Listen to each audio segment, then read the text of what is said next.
Let's go! Oh, God! Oh,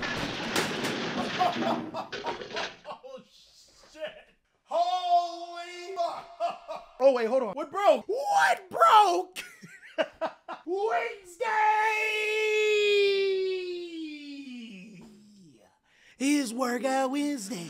What's going on with y'all, big dog? And it is an amazing day for Yu-Gi-Oh!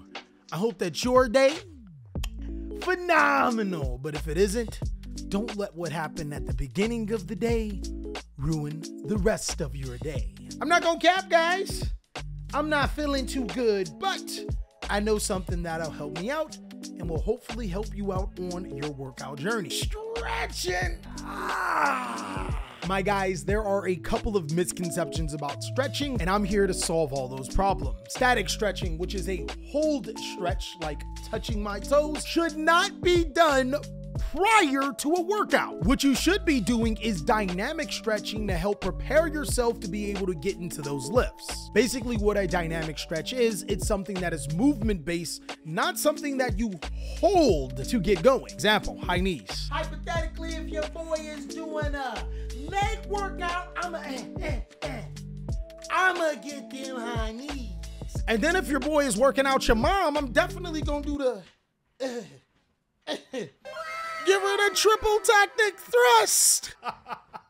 My guys, it was tactical. That's how you got here. Dynamic stretching has been proven to be able to help you during your workout, but post-workout, that's when you do those static stretches. Those long holds actually help you with recovery and muscle build. That's just a quick tip for you guys to stay powerful in this Yu-Gi-Oh card game. And speaking of such, I found 10 powerful Yu-Gi-Oh cards that I'm going to be picking up for the new Yu-Gi-Oh meta. In today's video, I'm going to be talking about some cards that are going to be good right now. Players are already peeping game on them and using these cards consistently.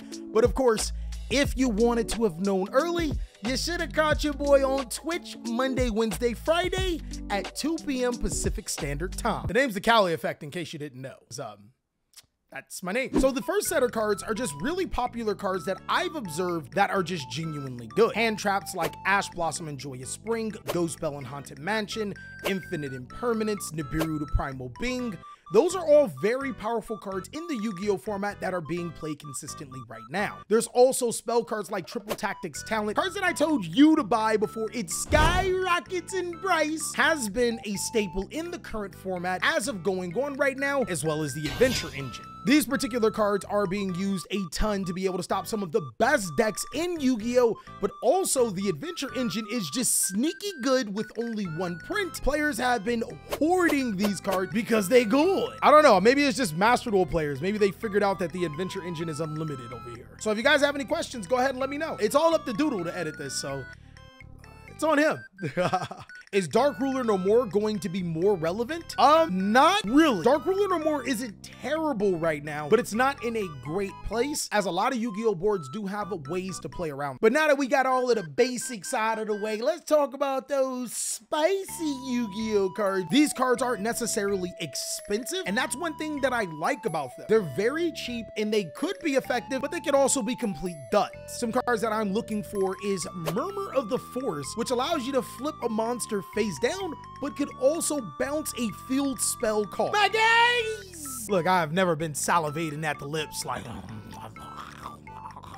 I get to flip your monster face down and get my field spell back. To be honest, I like things that are searchable through Triple Tactics Thrust, and those are gonna bring me to the next two cards. Herald of the Abyss is completely ridiculous in my head. It allows you to declare a type and attribute to get rid of an opponent's card, and then that card can't be used for the rest of the turn. It's another card that's searchable through Triple Tactics Thrust, and Cash Tira Shangaira, or Death Star IRS, whatever you want to call it, is a fire psychic monster, something that the Cash Tira monsters cannot replicate. Herald of the Abyss, the Duel Links card, doesn't the player send it via game mechanic? Yes, my friend. This means that even if you force your opponent to get rid of a monster like Mirror Jade, it won't trigger its effect because you're not sending it to the graveyard by a card effect. You're sending it to the graveyard by game mechanic. And they won't be able to use Mirror Jade again. So those branded in red plays?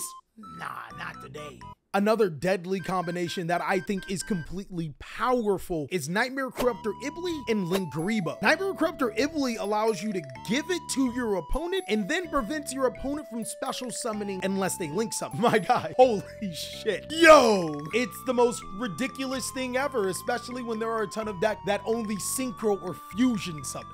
Nightmare Corruptor Ibli not only stops your opponent from using cards like Infinite Impermanence and Nibiru to Primal Being, two hand traps that players are playing at pretty high level right now. It also stops trap cards like Evenly Matched too. So it's like, bro, this card's just a winner right now. And that's where Link Garibo comes in, because you use the Nightmare Corruptor Ibli to make this card, but actually you should probably play this card in your side deck for both ways. Because if your opponent does give you a Nightmare Corruptor Ibli, you can then, instead of turning that Ibli to attack and crashing it into your opponent, you can make your own Link Garibo to be able to stop their trap cards and continue to keep playing. My guys, it's a duo that works really, really good together, but if you're weak to it, it's also a duo that works in your face. It's just so amazing. Just play every Garibo. Card is too powerful.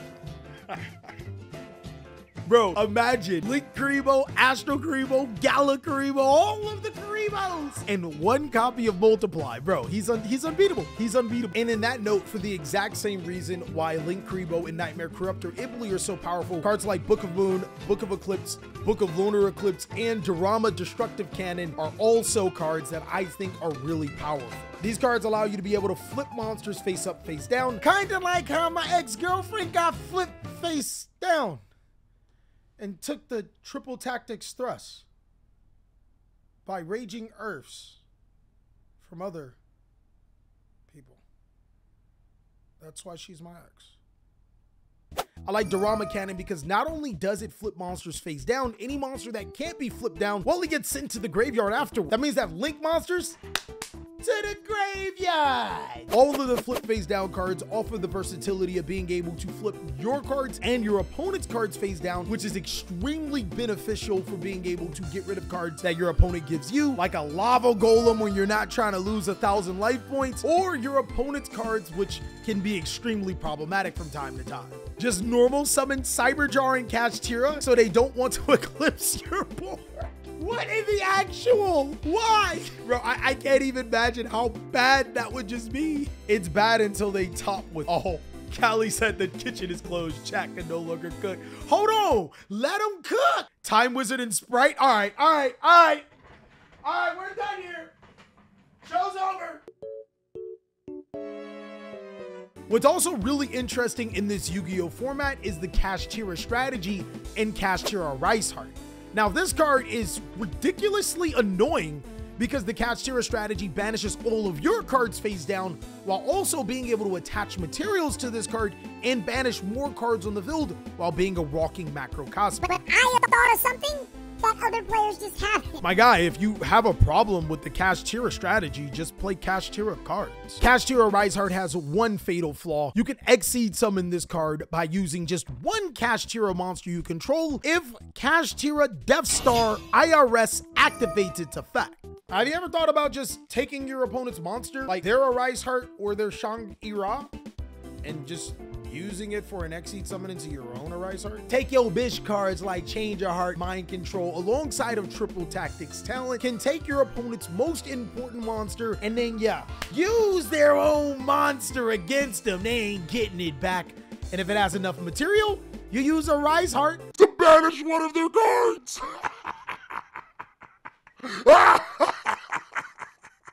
My guys, it's so much you can do with it. Because if more cards get banished, you just start attaching the cards that they banished face down from your banish pile back to this card to go to the graveyard. There's also Divine Arsenal AA Zeus, which can slap itself on top of Kashtira Rice Heart and is also an amazing Yu-Gi-Oh card at being able to clear board. That is an extremely powerful Yu-Gi-Oh card right now that players must fear and respect, but also it's a card that I'm going to be picking up. And the last ridiculously powerful card that I am picking up right now is Dimensional Barrier. With the branded deck being a fusion deck, Kashtira being an Exceed deck, Sword Soul being a synchro deck, it's almost like we got the Avatar here, and I'm here to shut one of them down. Fusion, Synchro, Rituals, Pendulum. All four of these strategies lived in complete harmony until Dimensional Barrier. Thank you for letting me keep my job. But that's pretty much it for the powerful Yu-Gi-Oh cards that I'm picking up right now for the new Yu-Gi-Oh meta. I want you to let me know down below in the comment section if there's any cards that you're picking up and what do you think is amazing. Of course, until then, you can go ahead and check out these videos as I'll catch you on the next one.